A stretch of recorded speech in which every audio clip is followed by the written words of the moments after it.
પ્રકરણ 16 આબોહવા। વિદ્યાર્થી મિત્રો, આબોહવા એ વાતાવરણની લાંબા ગાળાની સરેરાશ પરિસ્થિતિ છે।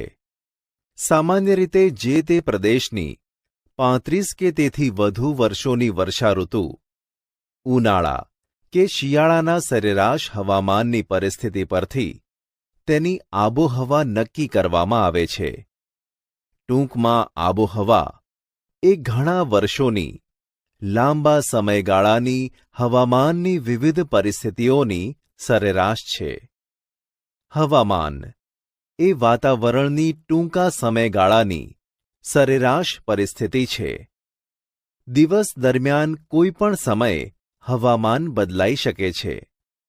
હવામાન બદલાવાનો આધાર હવાનું તાપમાન, હવાનું દબાણ, ભેજ, વરસાદ, ધુમ્મસ કે વાદળોનું પ્રમાણ વગેરે પર રહેલો છે। આપણી ખેતી પ્રવૃત્તિ પર હવામાનની ઘણી અસર થાય છે।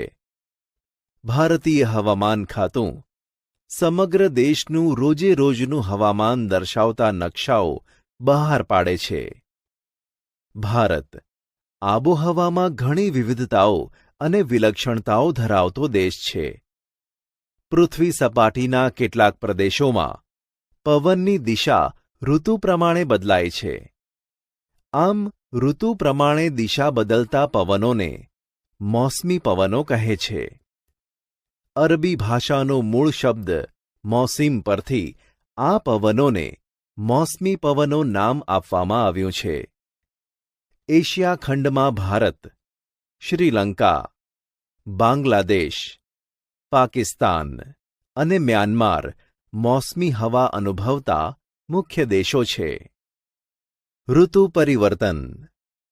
વિદ્યાર્થી મિત્રો, ઋતુ પરિવર્તનના મુખ્ય કારણોમાં પૃથ્વીનું સૂર્યની ચારે બાજુ પરિક્રમણ ઉપરાંત પૃથ્વીની ધરીનું નમન પણ ભાગ ભજવે છે। પૃથ્વીની ધરી 23.5 અંશ નમેલી છે અને કક્ષાની સાથે 66.5 અંશનો ખૂણો બનાવે છે। પૃથ્વીના ધરી નમનને કારણે ઋતુઓ થાય છે। વધારે સમય સૂર્યપ્રકાશ મેળવતા વિસ્તારોમાં ઉનાળો અને ઓછો સમય સૂર્યપ્રકાશ મેળવતા વિસ્તારોમાં શિયાળો અનુભવાય છે। 22 ડિસેમ્બરે સૂર્યના કિરણો મકરવૃત્ત પર લંબ પડે છે। આથી દક્ષિણ ગોળાર્ધમાં ઉનાળો અને ઉત્તર ગોળાર્ધમાં શિયાળો અનુભવાય છે। તેથી ભારતમાં રાત્રિ લાંબી અને ઠંડી અનુભવાય છે। તેવી જ રીતે 21 જૂને કર્કવૃત્ત તરફ સૂર્યના લંબ કિરણો ઉત્તર ગોળાર્ધમાં પડતા હોવાથી દિવસ લાંબો બને છે। ધરીભ્રમણ અને કક્ષાભ્રમણ ગતિની સીધી અસર માનવ જીવનના ખોરાક, પોશાક અને રહેઠાણ પર થાય છે। ભારત જેવા મોસમી આબોહવા ધરાવતા દેશોમાં ઋતુ પ્રમાણે દિશા બદલતા શિયાળાના અને ઉનાળાના મોસમી પવનો ઋતુગત હવામાન પર વ્યાપક અસર કરે છે અને દરેક ઋતુના હવામાનને આગવા લક્ષણો આપે છે। આથી જ આ આબોહવા મોસમી આબોહવા તરીકે ઓળખાય છે। ભારતની આબોહવાની વિવિધતા। ભારતની આબોહવામાં અનેક બાબતોમાં ભિન્નતા છે। દક્ષિણ ભારત દ્વીપકલ્પીય પરિસ્થિતિ ધરાવતો હોવાથી દરિયા કિનારાની સમ આબોહવાનો અનુભવ કરે છે, જ્યારે દરિયા કિનારાથી દૂર જતાં ખંડીય આબોહવા અનુભવાય છે। ઉત્તર ભારતનો ઘણો ભાગ દરિયાથી દૂર હોવાથી ત્યાંની આબોહવા ખંડીય છે। ભારતની લગભગ મધ્યમાંથી કર્કવૃત્ત પસાર થાય છે। દક્ષિણ ભાગ ઉષ્ણકટિબંધમાં અને ઉત્તર ભાગ સમશીતોષ્ણ કટિબંધમાં આવેલો છે। પરિણામે દેશના જુદા જુદા ભાગોમાં આવેલા સ્થળોના તાપમાન અને વરસાદમાં ઘણો મોટો તફાવત નોંધાય છે। દાખલા તરીકે ઉત્તરે કાશ્મીરમાં આવેલ લેહ તથા દ્રાસનું તાપમાન શિયાળામાં -45° સુધી નીચું જાય છે. રાજસ્થાનમાં આવેલા શ્રી ગંગાનગર તેમજ અલવર ખાતે ઉનાળાનું તાપમાન 51° જેટલું ઊંચું નોંધાયેલ છે. એવી જ રીતે પૂર્વ ભારતમાં મેઘાલય રાજ્યના ચેરાપુંજીમાં દુનિયાનો સૌથી વધુ વાર્ષિક વરસાદ 1200 સેન્ટીમીટર વરસે છે. ચેરાપુંજીથી આશરે 16 કિલોમીટર દૂર આવેલું મોસિનરમ પણ 24 કલાક દરમિયાન પડેલા મહત્તમ વરસાદી સ્થળ તરીકે પ્રસિદ્ધિ પામ્યું છે. જ્યારે પશ્ચિમ રાજસ્થાનમાં આવેલા રણ પ્રદેશમાં સમગ્ર વર્ષ દરમિયાન કેવળ 10થી 12 સેન્ટીમીટર વરસાદ પડે છે. દેશમાં કોઈ એક પ્રદેશમાં પૂરની વિકટ પરિસ્થિતિએ ભયંકર તારાજી સર્જી હોય અને બીજા પ્રદેશમાં વરસાદ ન પડવાને લીધે દુષ્કાળ અને ગરમીની પરિસ્થિતિ સર્જાયેલ હોય, એવી વિરોધાભાસી આબોહવાકીય સ્થિતિ આપણા દેશમાં જોવા મળે છે. ગાજવીજના તોફાનો, ધૂળની ડમરીઓ અને ઉષ્ણકટિબંધીય ચક્રવાતોની વિનાશક અસરો કેટલાક પ્રદેશોમાં થતી રહી છે. આમ ઋતુગત હવામાન અનેકવિધ રીતે અસરકારક નીવડે છે. આબોહવાને અસર કરતા પરિબળો. વિદ્યાર્થી મિત્રો, પૃથ્વી સપાટી પર તાપમાન, વાતાવરણીય દબાણ, પવનો, ભેજ, વરસાદ વગેરે વાતાવરણીય ઘટકોના પ્રમાણ અને વિતરણ પર અંકુશ ધરાવતા કેટલાક પરિબળો છે, જે આબોહવાને અસર કરતા પરિબળો ગણાય છે. ભારતની આબોહવાને અસર કરતા પરિબળો આ મુજબ છે. અક્ષાંશ. પૃથ્વીની સપાટી પર આબોહવાના પ્રકાર જે તે પ્રદેશોના અક્ષાંશ પ્રમાણે બદલાય છે. આબોહવામાં તત્વોનું વિતરણ મોટા ભાગે અક્ષાંશોને અનુસરે છે. બે અક્ષાંશો વચ્ચે આશરે 111 કિલોમીટરનું અંતર હોય છે. વિષુવવૃત્તની આસપાસના પ્રદેશ પર સૂર્યના કિરણો લગભગ લંબ પડે છે. તેથી ત્યાં બારેમાસ ગરમી પડે છે. ભારત ઉષ્ણકટિબંધીય અને સમશીતોષ્ણકટિબંધીય એવા બે આબોહવાકીય પરિસ્થિતિ ધરાવતા વિભાગમાં વહેંચાઈ જાય છે. હવે જાણીએ સમુદ્રથી અંતર. સમુદ્ર વિસ્તારથી જમીન પ્રદેશના અંતરો એ આબોહવા પર અસર કરનાર ત્રીજું મહત્વનું પરિબળ છે. સૂર્યની ગરમી સંઘરવાની તેમજ તેની આપ-લે કરવાની શક્તિ જમીન અને પાણીમાં જુદી જુદી હોય છે. પરિણામે સમુદ્ર અને તેના કિનારા નજીકના ભૂમિભાગો પર સમ આબોહવા અનુભવાય છે. જ્યારે કિનારાથી દૂર અંદરના ભાગો તરફ જતાં ભૂમિખંડોની આબોહવા વિષમ બને છે. ભારતમાં મુંબઈ દરિયા કિનારે હોવાથી ત્યાં સમ આબોહવા રહે છે, જ્યારે નાગપુર કે દિલ્હી દરિયાથી દૂર હોવાથી ત્યાં વિષમ આબોહવા અનુભવાય છે. વિદ્યાર્થી મિત્રો, હવે સમુદ્ર સપાટીથી ઊંચાઈ વિશે માહિતી મેળવીએ. સમુદ્ર સપાટીથી ઊંચાઈ. સમુદ્રની સપાટીથી વાતાવરણમાં જેમ જેમ ઊંચે જઈએ તેમ હવાનું દબાણ અને હવાનું તાપમાન ઘટતું જતું જોવા મળે છે, જ્યારે ભૂપૃષ્ઠની ઊંચાઈ વરસાદમાં વધારો કરે છે. હિમાલય પર્વતની ઊંચાઈને લીધે તેના બહુ ઊંચા શિખરો બારેમાસ બરફથી છવાયેલા રહે છે. ભેજવાળી હવા ઊંચે ચડતા ઠંડી બને છે અને વરસાદ આપે છે.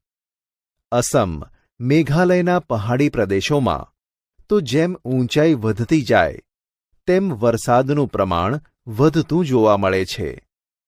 સામાન્ય પરિસ્થિતિમાં પૃથ્વી સપાટીથી ઊંચે તરફ જતાં 165 મીટરે 1° અથવા તો સરેરાશ 1000 મીટરે 6.5° તાપમાન ઘટે છે. વાતાવરણીય દબાણ અને પવનો. વિદ્યાર્થી મિત્રો, ભારત ઉત્તર પૂર્વી વ્યાપારિક પવનોવાળા ક્ષેત્રમાં આવેલ છે. આ પવનો ઉત્તર ગોળાર્ધના ઉષ્ણકટિબંધીય ગુરુદાબ પટના ભારે દબાણ પટ્ટાઓ દ્વારા સર્જાય છે. આ પવનો પૃથ્વીના ધરીભ્રમણને લીધે થોડા મરડાઈને વિષુવવૃત્ત તરફ વાય છે. ભૂતકાળમાં દરિયાઈ માર્ગે થતા વેપાર માટે આ પવનોનો લાભ લેવામાં આવતો હોવાથી તેને વ્યાપારી પવનો કહે છે. આ પવનો ભૂભાગમાંથી ઉત્પન્ન થઈને વાતા હોવાથી સામાન્યતઃ ભેજનું પ્રમાણ ઘણું ઓછું હોય છે. પરંતુ ભારતની દક્ષિણે હિન્દ મહાસાગર આવેલો છે તથા પશ્ચિમે અરબ સાગર તથા પૂર્વમાં બંગાળાની ખાડી છે. આ વિશાળ જળરાશિને લીધે તેના ઉપરથી વાતા પવનો ભેજવાળા બને છે અને ભારતમાં વરસાદ લાવે છે. શિયાળામાં હિમાલયની ઉત્તરમાં ભારે દબાણ હોય છે. આ ક્ષેત્રમાંથી ઠંડા અને સૂકા પવનો દક્ષિણના હળવા દબાણવાળા સમુદ્રી વિસ્તારો તરફ વાય છે. ઉનાળામાં મધ્ય એશિયા અને ભારતના ભૂમિભાગોમાં ઊંચા તાપમાનને કારણે હવાનું હલકું દબાણ રચાય છે. આ સમયે દક્ષિણે હિન્દ મહાસાગર પર ભારે દબાણ હોય છે. તેથી હિન્દ મહાસાગર પરથી પવનો ઉત્તરના હલકા દબાણ તરફ ખેંચાઈ આવે છે. આ પવનોને દક્ષિણ પશ્ચિમ મોસમી પવનો કહે છે. તે ભેજવાળા હોવાથી ભારતમાં વરસાદ લાવે છે. ભારતીય વિસ્તારથી દૂર આવેલા કેટલાક પ્રદેશો ઉપર ક્યારેક વિશિષ્ટ ઘટના આકાર લે છે, જેનાથી આબોહવાની દીર્ઘકાલીન પ્રણાલીમાં તે સમય પૂરતો થોડો તફાવત સર્જાય છે. ભારતના હવામાન ઉપર જેટ સ્ટ્રીમ, પશ્ચિમી વિક્ષોભ એટલે કે વેસ્ટર્ન ડિસ્ટર્બન્સીસ, અલ નીનો, આઈટીસી ઝોન જેવી ઘટનાઓએ ઘણી અસરો કરી છે. આમ છતાં એકંદરે ભારતની મોસમી આબોહવાની લાક્ષણિકતાઓ જળવાઈ રહી છે. ભારતનું ઋતુચક્ર.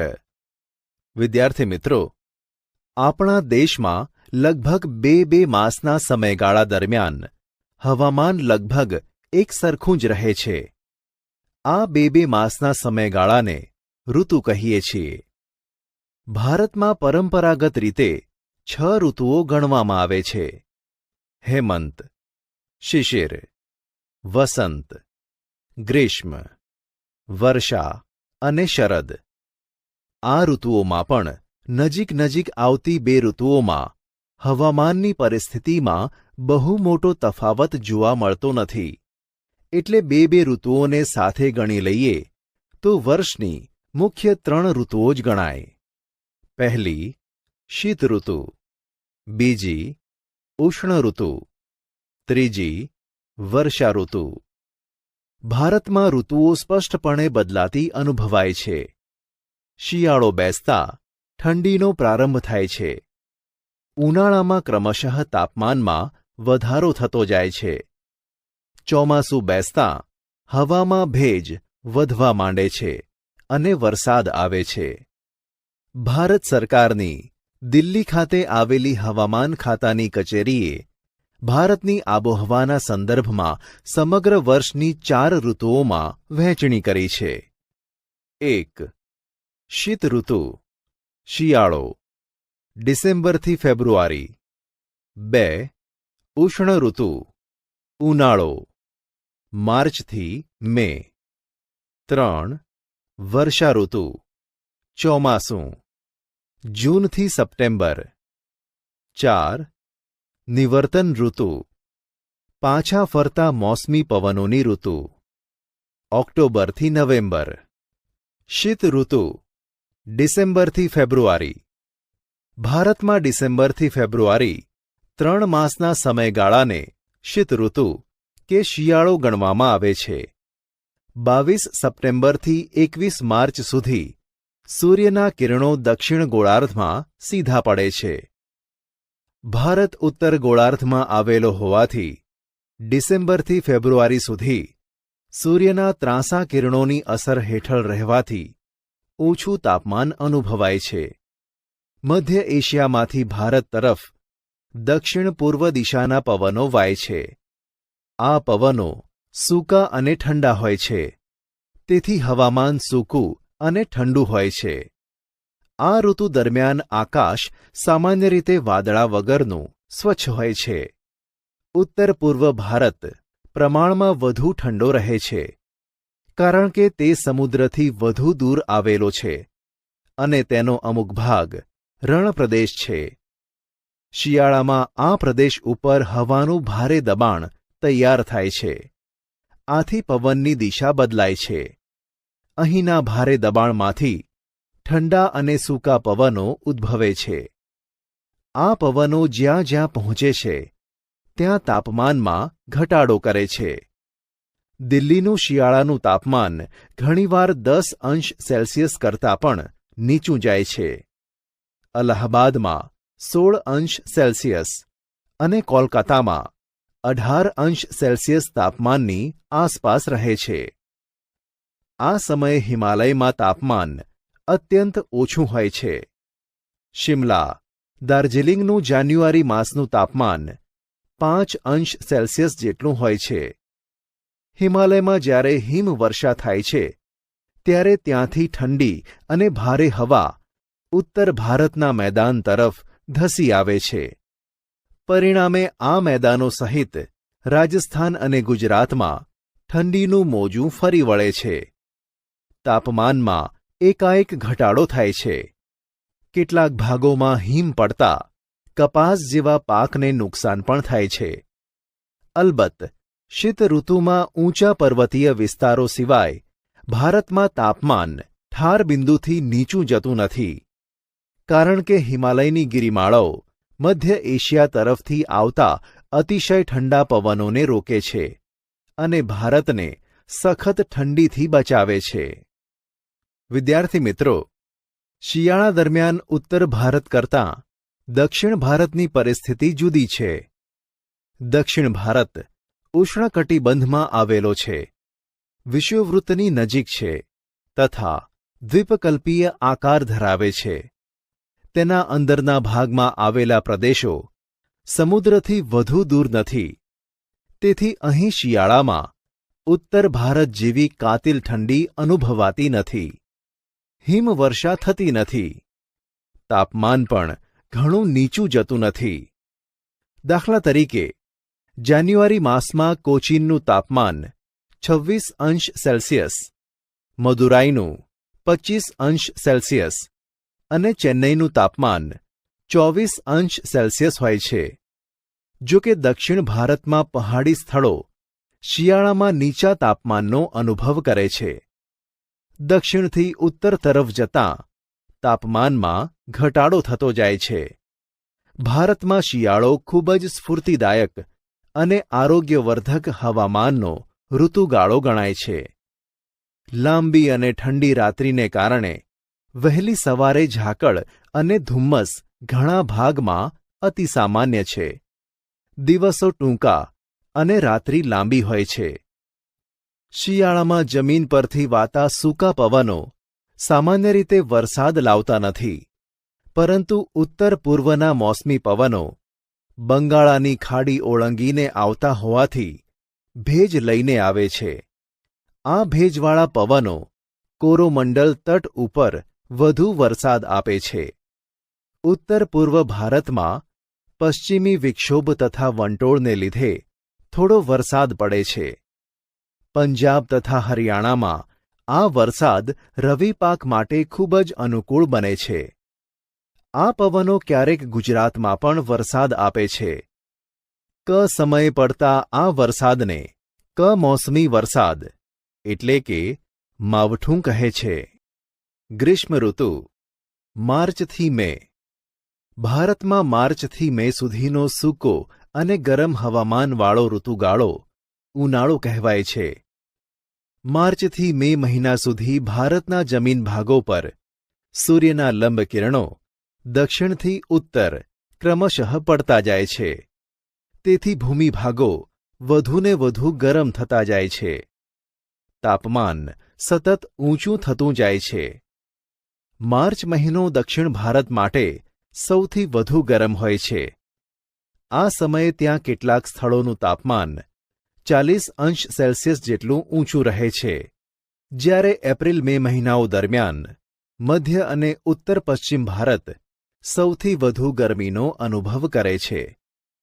ત્યાં કેટલાક સ્થળો તો 45°C થી 50°C તાપમાનનો અનુભવ કરે છે. આમ ઉનાળામાં સમગ્ર ભારતમાં એકંદરે ગરમ હવામાન અનુભવાય છે. દ્વીપકલ્પીય અને ઉચ્ચ પ્રદેશની ઊંચાઈને લીધે દક્ષિણ ભારતમાં ઉનાળો થોડો સૌમ્ય હોય છે. ઉત્તર ભારતની સરખામણીમાં અહીં તાપમાનનો આંક નીચો રહે છે. દિલ્હી અને અલ્હાબાદમાં તાપમાન 34°C હોય, ત્યારે મદુરાઈનું તાપમાન 30°C, કોચીન અને બેંગાલુરુનું તાપમાન 27°C જેટલું હોય છે. આમ દક્ષિણમાં તાપમાન ઉપર સમુદ્રની અસર અને ભૂપૃષ્ઠની ઊંચાઈની અસર થતી જણાય છે. બંગાળની ખાડી અને અરબ સાગર ઉપર આ ઋતુમાં ઉષ્ણકટિબંધીય ચક્રવાત તૈયાર થતા હોય છે, જે કિનારા તરફ આગળ વધતા કિનારાના પ્રદેશમાં ક્યારેક ભારે નુકસાન સર્જે છે. દેશનો મોટો ભાગ ઉનાળા દરમિયાન ગરમ અને સૂકું હવામાન અનુભવે છે. ઘણા પ્રદેશોમાં આ સમયગાળા દરમિયાન વરસાદ પડતો નથી, પરંતુ કેટલીકવાર મે માસ દરમિયાન મલબાર કિનારે થોડો વરસાદ પડે છે, જે કેરીના પાકને પકવવામાં મદદરૂપ થાય છે, જેને આમ્રવૃષ્ટિ કહે છે, જે કેરી અને કોફીના પાક માટે ઘણો જ ઉપયોગી થાય છે. વર્ષા ઋતુ જૂનથી સપ્ટેમ્બર. ભારત ખેતીપ્રધાન દેશ હોવાથી ચોમાસું ભારતની મહત્વની ઋતુ ગણાય છે. જૂનથી સપ્ટેમ્બર દરમિયાન દેશનો આશરે 80% વરસાદ પડે છે. ભારતનો ખેડૂત ચોમાસાના પ્રારંભથી જ ખેતીની પ્રવૃત્તિમાં ગૂંથાયેલો રહે છે. આ ઋતુમાં થતો વરસાદ અને ભેજવાળું તથા વાદળછાયું હવામાન ભારત તરફ વાતા દક્ષિણ પશ્ચિમ એટલે કે નૈઋત્ય મોસમી પવનોને આભારી છે. તેથી જ આ ઋતુને નૈઋત્યના મોસમી પવનોની ઋતુ પણ કહે છે. ભારતના લગભગ બધા જ વિસ્તારોમાં તેનાથી વરસાદ થાય છે. મે મહિનાના અંત સુધીમાં ભારતમાં અને મધ્ય એશિયાના ભૂમિભાગોમાં ઊંચા તાપમાનને કારણે હવાનું હલકું દબાણ રચાય છે. આ સમયે દક્ષિણે હિન્દ મહાસાગર પર ભારે દબાણ હોય છે. તેથી હિન્દ મહાસાગર પરથી પવનો ઉત્તરના હલકા દબાણ તરફ ખેંચાઈ આવે છે. આમ જૂનથી સપ્ટેમ્બર સુધી સમુદ્ર પરથી ઉનાળાના મોસમી પવનો ભારત તરફ વાય છે. આ પવનો ભેજવાળા હોવાથી ભારતમાં વરસાદ લાવે છે. દક્ષિણ ભારતના દ્વીપકલ્પીય આકારને લીધે આ નૈઋત્ય કોણીય મોસમી પવનો બે ભાગમાં વહેંચાઈ જાય છે. 1. અરબ સાગર પરથી આવતા મોસમી પવનો અને 2. બંગાળાની ખાડી પરથી આવતા મોસમી પવનો. અરબ સાગર પરથી આવતા મોસમી પવનો. વિદ્યાર્થી મિત્રો, ભારતમાં વર્ષા ઋતુનો પ્રારંભ સામાન્ય રીતે જૂનની શરૂઆતમાં દક્ષિણ ભારતના કેરળથી થાય છે. અરબ સાગર ઉપરથી આવતા પવનોની આડે પશ્ચિમ ઘાટ આવે છે. આથી સમગ્ર કિનારે પશ્ચિમી ઢોળાવો પર ભારે વરસાદ પડે છે. પશ્ચિમી ઘાટ ઓળંગીને આ પવનો જ્યારે દ્વીપકલ્પીય ઉચ્ચ પ્રદેશ પર પહોંચે છે, ત્યારે તેમાં ભેજનું પ્રમાણ ઘટી ગયું હોય છે. તેથી તે વિસ્તારમાં વર્ષાછાયાને લીધે ઓછો વરસાદ થાય છે. મુંબઈમાં 200 સેન્ટીમીટર કરતાં વધુ વરસાદ પડે છે, જ્યારે ત્યાંથી થોડે દૂર આવેલા પુણેમાં 75 સેન્ટીમીટર વરસાદ નોંધાય છે. પશ્ચિમ કિનારેથી ઉત્તર તરફ જતાં કેરળ, કર્ણાટક, ગોવા અને મહારાષ્ટ્રમાં વરસાદનું પ્રમાણ ક્રમશઃ ઓછું થતું જાય છે. આ મોસમી પવનોનો એક ફાંટો નર્મદાના ખીણ પ્રદેશના માર્ગે મધ્યપ્રદેશમાં પ્રવેશ કરે છે.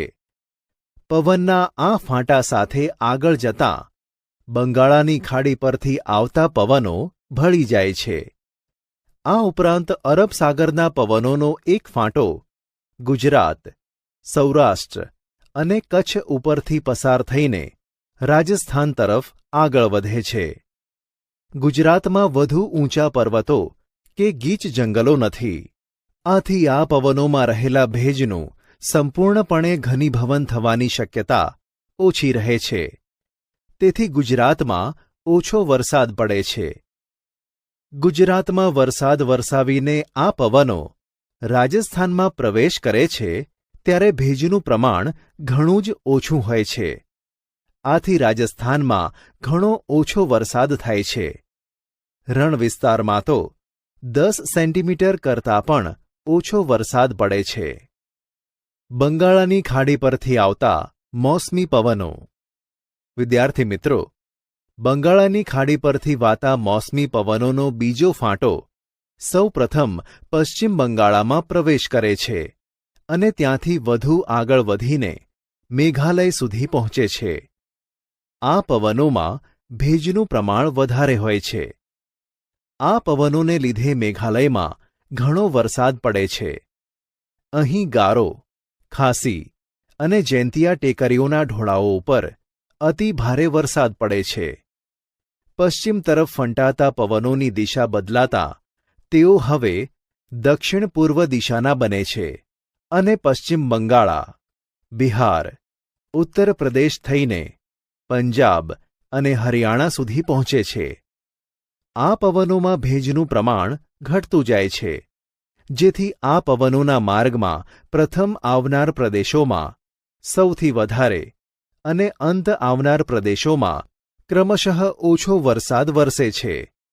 આગળ જતાં બંગાળાની ખાડી પરથી આવતા મોસમી પવનો અને અરબ સાગર ઉપરથી આવતા પવનો ભેગા થઈ જાય છે અને તેના લીધે ઉત્તરવર્તી હિમાલયના ક્ષેત્રમાં સારો વરસાદ પડે છે. ક્યારેક ત્યાં હિમવર્ષા રૂપે વરસાદ વરસે છે. મોસમી પવનોની સાથે બંગાળાની ખાડી તથા અરબ સાગર પર તૈયાર થતા ચક્રવાતો પણ ભારતમાં પ્રવેશે છે ત્યારે ભારતના જે તે પ્રદેશોમાં વર્ષાઋતુ વધુ સક્રિય બને છે. વર્ષાઋતુમાં સરેરાશ 5 થી 6 ચક્રવાતો એટલે કે વંટોળો ભારતની ભૂમિ પરથી પસાર થતાં વરસાદ લાવવામાં સહાયરૂપ બનતા હોવાનું જણાયું છે. ભારતમાં મોસમી પવનોને લીધે વરસાદ પડે છે, પણ આ પવનો બારેમાસ એક ધારા અને એક જ દિશામાં વાતા નથી. આ પવનોનો આરંભ પણ અનિયમિત હોય છે. મોસમી પવનો સાથે વરસાદનો ક્રમભંગ થવાની ઘટના સંકળાયેલી છે. મોસમી વરસાદ કેટલાક દિવસો સુધી એકસાથે પડે છે. તે દરમિયાન વરસાદ પડે જ નહીં એવા દિવસો પણ હોય છે અને ફરીથી વરસાદના દિવસો આવે છે. આ ઘટનાને વરસાદનો ક્રમભંગ એટલે કે મોન્સૂન બ્રેક કહે છે. આપણા દેશમાં પ્રાકૃતિક રચનામાં પણ વૈવિધ્ય છે. આ બધી બાબતોની અસર વરસાદના વિતરણ પર થાય છે. આ પરિબળોને લીધે ભારતમાં વરસાદનું પ્રમાણ અને વિતરણ અસમાન બન્યું છે. મેઘાલય અને અસમ રાજ્યોમાં ખૂબ જ વરસાદ વરસે છે, જ્યારે રાજસ્થાનના રણપ્રદેશો અને કાશ્મીરના લેહમાં વરસાદનું પ્રમાણ નહિવત છે. નિવર્તન ઋતુ એટલે કે પાછા ફરતા મોસમી પવનોની ઋતુ. ઓક્ટોબરથી નવેમ્બર. ઓક્ટોબર-નવેમ્બરનો સમયગાળો પાછા ફરતા મોસમી પવનોની ઋતુ તરીકે જાણીતી છે. સૂર્યના સીધા કિરણો દક્ષિણ તરફ ખસતા જતા હોવાથી દક્ષિણે હિન્દ મહાસાગર પર હવાનું હલકું દબાણ સર્જાય છે અને ઉત્તર ભારતમાં ધીમે ધીમે ભારે દબાણ સર્જાય છે. તેથી સપ્ટેમ્બરના અંત સુધીમાં નવી દબાણ પરિસ્થિતિ સર્જાતાં અરબ સાગર અને બંગાળાની ખાડી પરથી વર્ષાઋતુ દરમિયાન ભારતના ભૂમિભાગોમાં અંદર સુધી પહોંચી ચૂકેલા મોસમી પવનો નબળા પડે છે. તે પછી હવાના દબાણની પરિસ્થિતિમાં પરિવર્તન થતાં ઓક્ટોબર-નવેમ્બરમાં આ પવનો સમુદ્રો તરફ જવા માંડે છે. તેથી આ સમયગાળાને પાછા ફરતા મોસમી પવનોની ઋતુ તરીકે ઓળખવામાં આવે છે. આ સમયે ગરમ વર્ષા ઋતુને સ્થાને શુષ્ક તથા ઠંડા પવનોની પરિસ્થિતિનો પ્રારંભ થાય છે. સ્વચ્છ આકાશ અને વધતું જતું તાપમાન એ પાછા ફરતા મોસમી પવનોનું મુખ્ય લક્ષણ છે. જમીન ભેજવાળી હોય છે. દિવસે તાપમાન વધી જાય છે. રાત્રિ ઠંડી અને ખુશનુમા હોય છે. ઊંચું તાપમાન અને ભેજની પરિસ્થિતિને કારણે દિવસનું હવામાન અકળાવનારું થઈ જાય છે. આ સ્થિતિને ઓક્ટોબર હીટ કહે છે. ગુજરાતમાં આવી પરિસ્થિતિ ભાદરવી તાપ નામે જાણીતી છે. આબોહવા અને માનવ જીવન. ભારતની આબોહવા મોસમી આબોહવા છે.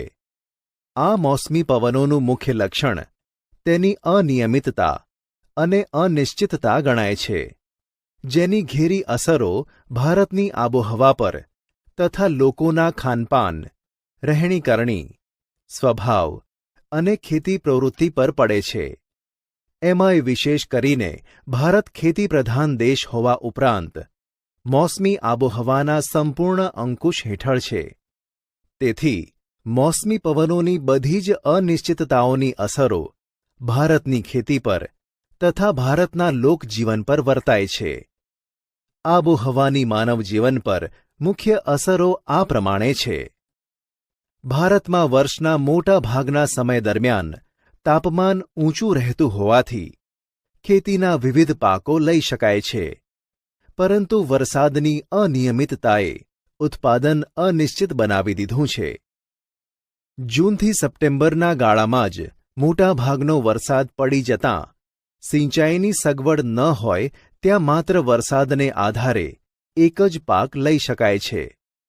વર્ષા ઋતુની શરૂઆત તથા સમાપ્તિ અનિશ્ચિત હોય છે.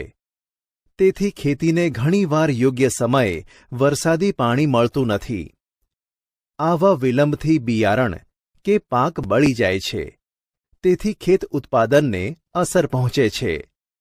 ક્યારેક અતિવૃષ્ટિ થાય છે, એટલે કે ઓછા સમયમાં વધુ વરસાદ પડી જાય. આને લીધે પણ પાક નાશ પામે છે. નદીઓમાં પૂર આવે છે, તેથી જમીન ધોવાણ થાય છે અને લાંબા ગાળે ખેત ઉત્પાદનમાં ઘટાડો થાય છે. વરસાદની ઋતુ પૂરી થયા પછી ખેતમજૂરો માટે આજીવિકાનો પ્રશ્ન ઊભો થાય છે. બારે માસ ખેતીનું કામ રહેતું ન હોવાથી ઘણા ખેતમજૂરો શહેરો તરફ સ્થળાંતર કરી જાય છે. ખેતી આધારિત ઉદ્યોગો, દાખલા તરીકે કપાસ, શેરડી, તમાકુ વગેરેમાં વરસાદની અનિયમિતતાથી કાચો માલ ન મળવાથી આ ઉદ્યોગોમાં મુશ્કેલી ઊભી થાય છે. અનિયમિત વરસાદને લીધે પીવાના પાણીની સમસ્યા પણ કપરી બને છે. રણ વિસ્તાર કે પહાડી પ્રદેશમાં જીવન હાડમારી ભર્યું બને છે. આમ આબોહવાની ગાઢ અસર માનવ જીવન પર થાય છે, જેની સીધી અસર માનવ જીવનના ખોરાક, પોશાક, વ્યવસાય અને રહેઠાણ પર થાય છે.